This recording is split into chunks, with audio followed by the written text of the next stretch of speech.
Challenging sleep-related negative thoughts. It's night. The house is quiet. The warm yellow light of a bedside lamp glows softly. Mr. Suresh had gotten ready for bed, but something is keeping him awake. His son notices and sits beside him for a quiet talk before sleep. Another night. The lights are off. I have brushed my teeth. The fan is on low, but my mind, it's switched on again. I'm already thinking, what if I can't sleep tonight? What if I wake up at 2 a.m. again, just lying there? What if tomorrow gets ruined too? Why do these thoughts have to come as soon as I'm down on the bed? Papa, I can see that you're tense. These thoughts have been showing up every night, haven't they? Would you like to talk about them for a minute? I guess it might help. This has been going on for a while now. I have noticed. What kind of thoughts trouble you? Well, one of the first thoughts is, always, if I don't sleep right now, my entire day tomorrow will be ruined. Papa, do you think that is always true? What happened last week when you didn't sleep much but still went to the temple? That's right. I was tired, but I still managed to do things.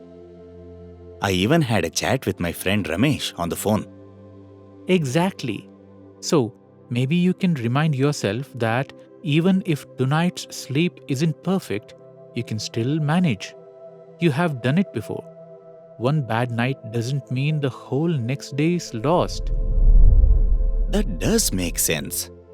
And I feel a little eased up after thinking about it like this. But my thoughts don't just stop there. Another one that always shows up is, what if I never sleep well again? That's a hard one. But come to think of it, you have had some nights recently where you slept well, haven't you? Yes, last Sunday. I had an early dinner and went for a short walk. I actually slept quite peacefully.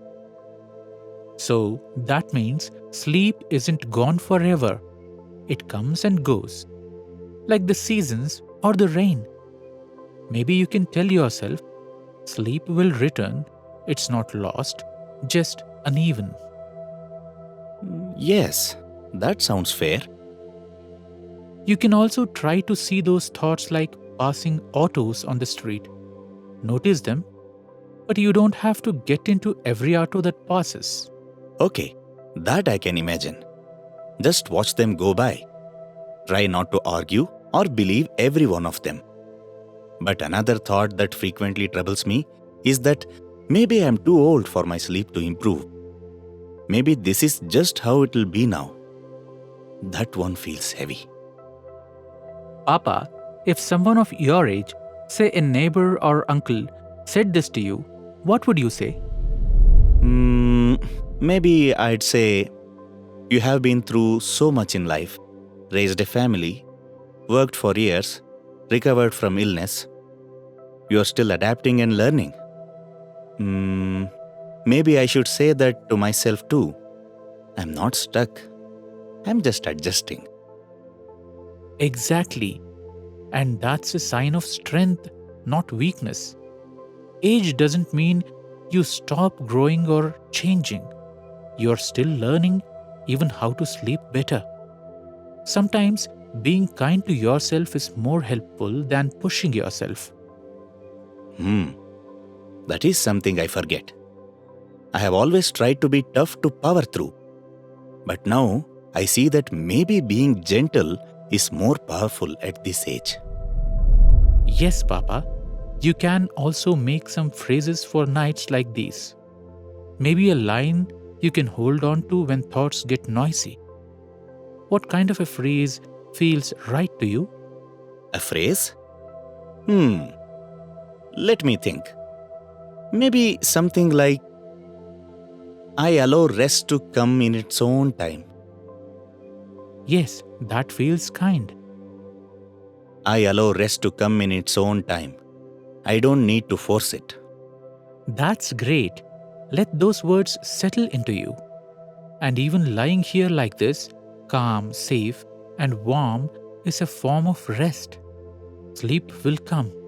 And you are already doing something right about it. Yes, just saying those words and talking to you has made me feel a bit lighter. My chest doesn't feel tight anymore. Maybe sleep isn't the only goal. Maybe peace is also enough. Now, I will allow rest to come in its own time. I don't need to force it. When worries about sleep appear, they often sound very certain, as if things will never get better. Sometimes these thoughts are harsh and speak in extremes like, it will be terrible, it will always be this way. Other times, they rush far ahead, imagining the worst that could happen in future. But as Mr. Suresh found, not every thought is a truth that needs to be believed. When you notice those thoughts, pause and gently ask yourself, is this the only way to see it? What would I say to a friend who felt this way? Has there ever been a time it turned out differently? These small questions help you see the fuller picture, not just the fear, but also the facts, the times you have done well, the times when things turned out softer than your worries predicted. From there, a more balanced thought can emerge. Something kind, steady, and believable. You don't have to be blindly optimistic. Just see the fuller truth with kindness and gentleness. A soft word to yourself, a deep, slow breath begins to quiet the storm inside. And when gentleness starts to take the place of control, the struggle loosens. And as your mind steadies, your body follows. Breath softens, peace grows, and sleep finds its way back, quietly, naturally, in its own time.